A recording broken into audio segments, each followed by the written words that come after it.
Hello friends, how are you doing? Today I would like to talk to the friends from my teaching community. Whichever level of students you might be teaching, primary, upper primary, secondary or senior secondary, you might have noticed something that there are three types of students in your classroom.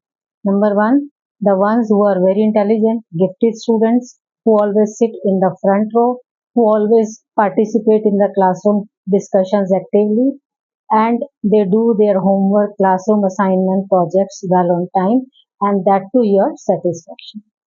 Number two types of students are those who are though regular and attentive in the classroom, but they do not participate in the classroom discussions. They do submit their project and assignments on time, but they are not of your satisfaction. Number three types of students are those who always make it a point to sit in the back benches. They are not very regular in the classrooms and also they are not very attentive. Rather, they make it impossible for you to teach. और generally हम लोगों की क्या tendency होती है teachers की, because हमारे पास time की कमी होती है, तो instead of dealing with them suitably we label them as naughty and sometimes we even go to the extent of calling them notorious, which I feel is a very heavy word for such students. I would prefer to call them miscreants. तो इन miscreants को कैसे handle करना है? आपको इनकी शरारतों का, इनके जो बिहेवियर है उसका रूट कॉज फाइंड आउट करना है, because when punishing them, making them stand in the classroom or making them stand outside the classroom is not a permanent solution to your problem. It's not going to give you a permanent relief. तो उसके लिए आपको क्या करना है? You have to find out the root cause of such behavior of your students. इसके लिए आपको डिटेल में जाकर उनका केस स्टडी करना है. I understand you have your timelines of completing the syllabi of many other things or activities happening in the school at the same time. But अगर आप परसेंटेज देखें इन स्टूडेंट्स की, तो जो इंटेलिजेंट स्टूडेंट्स हैं वो हर क्लास में, हर लेवल की क्लास में 15 to 20% होते हैं. एवरेज आप मान लीजिए 60 to 70% होते हैं. इसका मतलब मिसक्रिएंट्स कितने हुए? 5 to 10%. अब अगर आप 40 स्टूडेंट्स का 10% लेंगी तो रफली हार्डली 4 स्टूडेंट्स आएगा एक क्लासरूम में आउट ऑफ 40. तो अगर आप इन 4 स्टूडेंट्स को इफेक्टिवली डील करें, आप अपना वीक का एक पीरियड, एक क्लास अगर आप इनके लिए सेक्रीफाइस कर दें, तो आपके आने वाले 5-10 क्लासेस पीरियड्स में आपको रिलीफ मिलने वाला है. और आपके इस एक पीरियड से, इस एक क्लास से हो सकता है एक बच्चे की नहीं, एक फैमिली की लाइफ सेव हो जाए.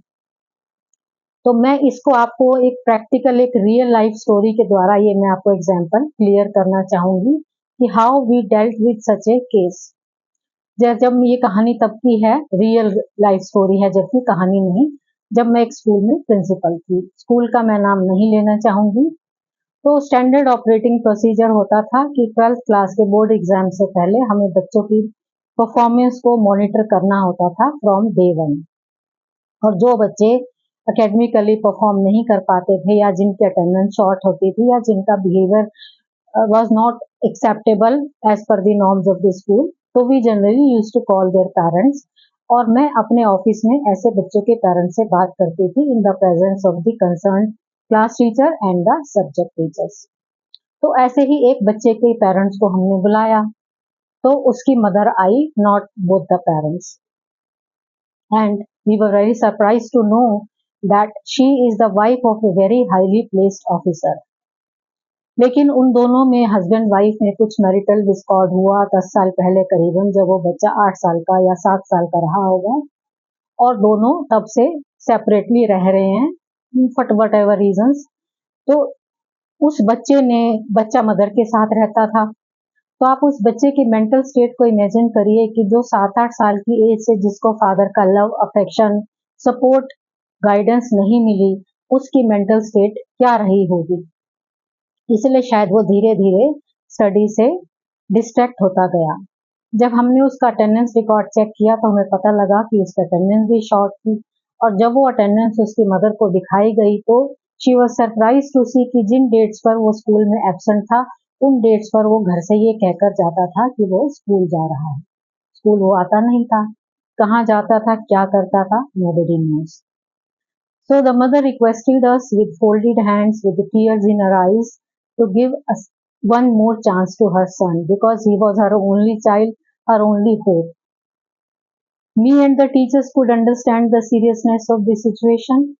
So I made a promise to the lady on behalf of my teachers that we will give one more chance to her son, and I requested the teachers to take extra classes for the boy, and the teachers being very sincere, very helpful and very understanding, they cooperated with us.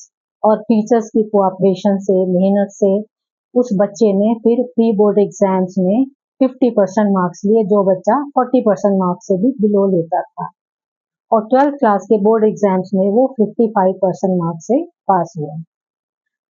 तो इस तरह से teachers की मेहनत से, teachers की cooperation से हमने ना केवल एक बच्चे की लाइफ बल्कि एक पूरी फैमिली की लाइफ सेव की, क्योंकि 12th आपको पता है कि एक बेसिक एजुकेशन मानी जाती है इंडिया में किसी भी कॉलेज में एडमिशन लेने के लिए। तो I hope that child must be doing well in his life.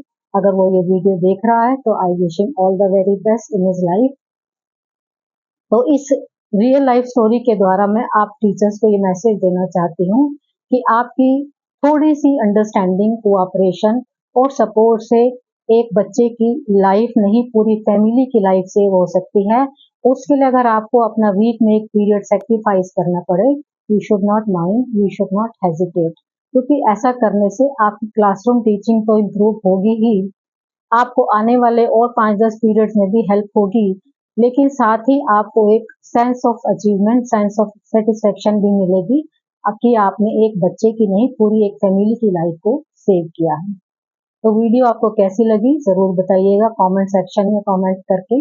अगर आप एग्री करते हैं तो भी बताइएगा, और अगर आप डिसएग्री करते हैं तो भी जरूर बताइएगा। Thank you, God bless you.